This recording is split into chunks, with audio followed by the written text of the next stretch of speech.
السلام عليكم دكتور جامع.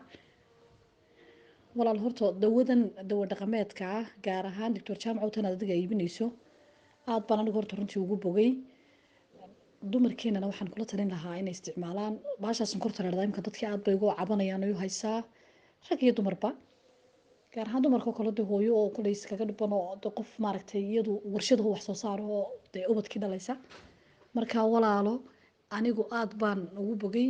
waxa weeyaan anigoo waxaan kula soo xiriiray dawada la dhahdo insulinta ay soo qoreen qolada aad sababa oo intaan isku mudo haddana aanu marnaba ka digin dhowr boqol waxaan ku leeyahay sidiisa ahaado marna ay rido oo de ku jaha wareeray oo markaa kartoon kaliya ka isticmaalay malaha dawadii baan kula soo xiriiray.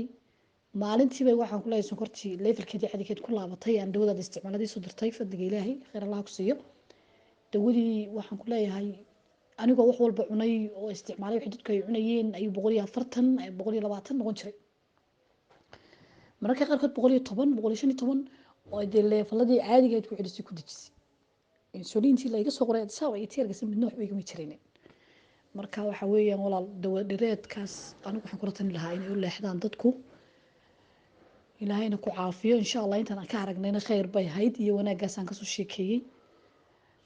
xagga taranta laftigeeda aad bay uga cabanayaan dee rag iyo dumarba looga cabanayaa. dawada ay fashankeedii siisay aad bay u fiicnayd. anigu waxaan ku leeyahay hargeysa dayad sababaan kasoo maray dhaqtaro de waxba igama tarin dawooyinka fashanka xukum hayaan bay guradan waanan dhabarka kamaan kacayno aad baan u liitay meerna waan sitay. laakiin dawadaad markaan isticmaalay alxamdulilah xataa muuqaal ahaan sidayda caadiga ahayd baan kusoo noqday. marka aad baan u fiicnaa. marka insha allah waxaan kula talin lahaa rag iyo dumar wixii cudurada ka cabanaya sida sonkorta fashanka taran la-aanta dhammaantoodba horta bal doctor jaamac intaan anigu ku arkay inay ku xidhmaan oo ay ka qaataan dawada. qof waloo arkana inta badan waan u sheegaa especially sonkortaas oo kale qaar kule hay bay soo qoraysaa waxba way naga jir weydi dawadii.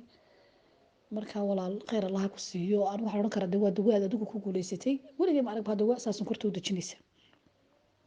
marka walaal allah kula garab galo insha allahu tacaala.